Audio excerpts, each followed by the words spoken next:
Vamos continuar agora com o tratamento quântico do efeito Raman. Vamos especializar no processo Stokes, descrevê-lo fisicamente e depois aplicar a teoria de perturbação na representação de interação para entender como que a gente pode construir a taxa de transição por unidade de tempo que descreve o fenômeno e sem precisar fazer todas as contas de teoria de perturbação, porque nosso estudo de propriedades, transições óticas diretas e indiretas, já nos forneceu o caminho para construir essa taxa, com um pouco de insight físico que nós adquirimos nesse estudo. Então, o processo Stokes, vou descrevê-lo da seguinte maneira, né? Um elétron vai absorver um fóton de energia H/ωi, vetor KI, vai passar para um estado intermediário, criando no processo um fono de energia H/ωq e vetor de onda Q na rede. Esse elétron vai decair emitindo um fóton de energia H/ωi menos H/ωq. Então, como que a gente vai descrever isso, né? Eu vou descrever primeiro usando um esquema de bandas parabólicas no semicondutor. Vou colocar um estado inicial 0, um estado intermediário A, e essa transição vai ser feita por um fóton de energia H/ωi. Então, nesse processo vai haver a criação de um fônon de energia H/ωq, e isso vai ser representado pela transição de um estado A para um estado B, que envolve número diferente de fônons. Em seguida vai haver o decaimento para o estado final F, com a emissão de um fóton de energia menor que a inicial por causa da contribuição do fônon e levando ao processo Stokes. Então, a gente pode descrever isso, né, com algumas etapas. Primeiro eu fui do zero para o estado intermediário I, pode ser um estado virtual, e aqui eu tenho um par de estados com um número diferentes de fótons, porque um fóton foi absorvido para fazer essa transição.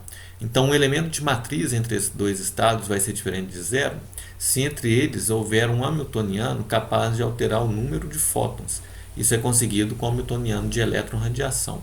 Há operadores de criação e destruição aqui que são capazes de alterar o número de fótons, levando a um elemento de matriz não nulo. Em A para B, acontece a transição entre dois estados que têm número diferente de fônons. Então, o hamiltoniano capaz de intermediar essa transição é um que permita alterar o número de fônons. Então, é a interação elétron-fônon. Como nós vimos aqui dentro, tem operadores de criação e aniquilação que agem sobre o número de fônons. Depois de B para F, eu tenho o terceiro e último processo, que também envolve estados com número de fótons diferentes. Então, aqui eu tenho que colocar o hamiltoniano elétron-radiação. Então, de 0 para A, eu tenho um fóton de energia H/ω promovendo um elétron da banda de condução para um estado intermediário e criando um par elétron-buraco. De A para B, eu tenho um elétron interagindo com a rede cristalina e emitindo um fônon de energia H/ωq. E de B para F, o par elétron-buraco recombina através da interação elétron-radiação, emitindo um fóton de energia H/ωi menos H/ωq.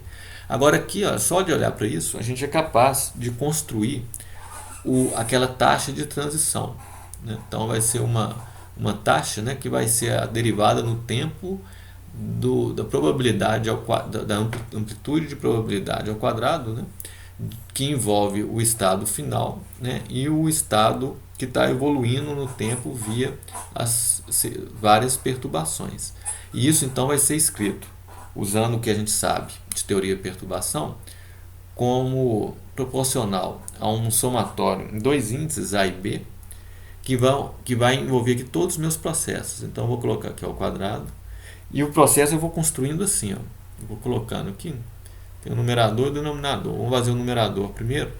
Eu vou ter aqui do zero intermediado por um hamiltoniano elétron-radiação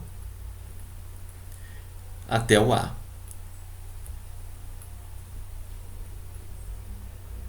do A para o B e do B para o F. Notem que o somatório em A e B, de B, B, esse projetor, AA, esse projetor, constituem relações de completeza, né? Como a gente faz para usar o formalismo da teoria de perturbação. Por isso são estados intermediários que aparecem. A passagem de A para B tem que ser intermediada pela interação elétron-fônon. E de B para F, pela interação elétron-radiação. Então aqui eu tenho 3 etapas do meu processo, representado por 3 elementos de matriz. Como ficam os denominadores? Nessa primeira integral, que envolve a primeira transição de 0 para A, eu tenho, nas funções exponenciais, que eu lembro lá da teoria de perturbação, eu vou ter um E0, um EA menos E0, menos H barra ômega. Na segunda, eu vou ter um EB menos E0, menos H barra ômega, mais H barra ômega do fono. E eu vou ter uma terceira que vai ser envolvendo o terceiro processo, que vai ser usado para construir uma função delta de Dirac, que representa a conservação global de energia no meu processo. E ela vai ser um EF, um EF, né, menos E0, menos H barra ômega mais H barra ômega do fono. Então, essa é o resultado da nossa descrição quântica do problema do efeito Raman, envolvendo essas 3 etapas. Uma observação importante é que o momento do fóton é muito pequeno comparado com o tamanho da zona de Brillouin. Então, eu tenho, vou colocar como observação, né, um lambda, né, ele é muito maior do que o espaçamento. Então, um 2π sobre lambda é muito pequeno comparado com um 2π sobre A. Então, o momento P, né, fica muito pequeno, que é o inverso do comprimento de onda, né, com um tamanho típico da zona de Brillouin. Então, esse fóton não é capaz de alcançar fônons muito distante do ponto gama, que tem Q igual a 0. Então, por isso, eu vou mapear fônons muito próximo do ponto gama, né, que é próximo de 0. Então, são basicamente transições verticais que eu faço aqui. Envolvem fônons de comprimento de onda muito pequeno. Mas não precisa ser assim. A gente pode pensar em outro esquema com o efeito Raman, que envolve mais uma etapa e que vai levar a outro ponto da zona de Brillouin, com um Q grande. Então, vou fazer essa segunda possibilidade, chamar de segundo caso, e vou considerar um caso entre bandas, chamar de interbandas. A situação física vai ser descrita de novo via sistema parabólico. Aí eu vou considerar o seguinte caso, olha só, tem bandas desse tipo, eu vou envolver primeiro uma transição de 0 para A, né? Isso muito parecido com antes, né? Envolvendo então a absorção de um fóton, então mediado pela interação elétron-radiação, pela interação elétron-radiação. Então vou sair do 0 e vou para um estado que eu vou chamar de A. Depois eu vou para um estado B, emitindo um fônon de energia H barra ômega do fônon. Só que esse estado B, eu vou colocá-lo em outro ponto da zona de Brillouin. Então, vamos supor, passo para um estado B aqui. Né? Esse fônon ele vai ter um momento K, capaz de espalhar o elétron, então, de um ponto da zona de Brillouin para outro, né? De K para K', por exemplo. Em K', eu vou supor que esse vai ser esse ponto, vou chamar aqui de K', aqui de K. Em K', o elétron vai emitir outro fônon, com o mesmo momento, mas em sentido contrário do primeiro, e energia H barra ômega linha do fônon. Então, aqui vai envolver o hamiltoniano elétron-fônon, né? E eu vou de K para K'. E aí eu vou agora de B para um outro estado C, voltando aqui, C.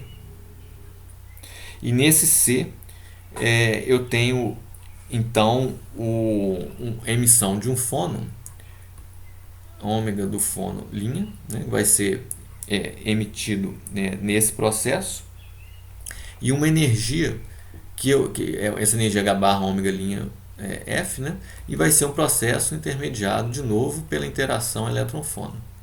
Aí notem que eu tenho agora uma quarta etapa, né, que é a recombinação do par elétron-buraco, saindo então de C e indo para um estado F, intermediado agora pela interação elétron-radiação. Esse mesmo esquema, né, eu posso fazê-lo na mesma banda, né? Então eu posso pensar assim. Veja que é um caso parecido. Eu vou sair de 0, vou para um estado A, aí vou para um estado B, volto para um estado C e caio para um estado F. São as mesmas etapas envolvidas, né? Então aqui é um processo intrabanda e ali um processo interbanda. Como é que eu construo os elementos de matriz? Então agora a gente pode, ou a taxa de transição, né? A gente pode pensar nisso, né, vindo de trás para diante, tem um quadrado aqui, e cumprindo todas as etapas.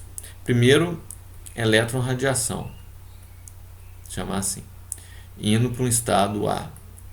Aí eu saio de A, vou para um elétron-fono, até um estado B.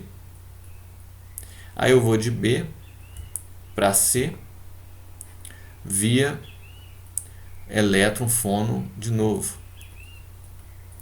E eu vou de C para F, via elétron-radiação.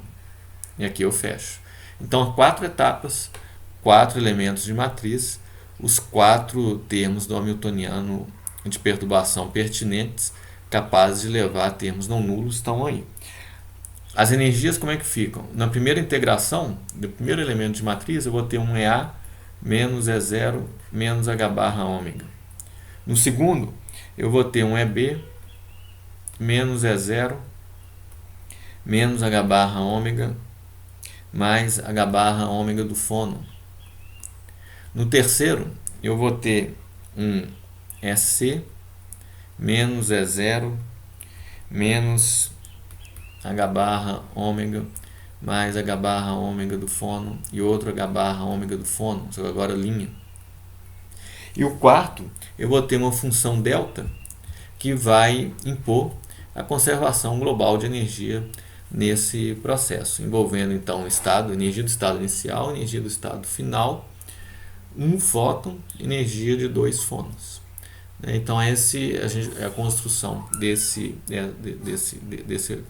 dessa coisa baseado na nossa experiência prévia de teoria de perturbação nessa representação.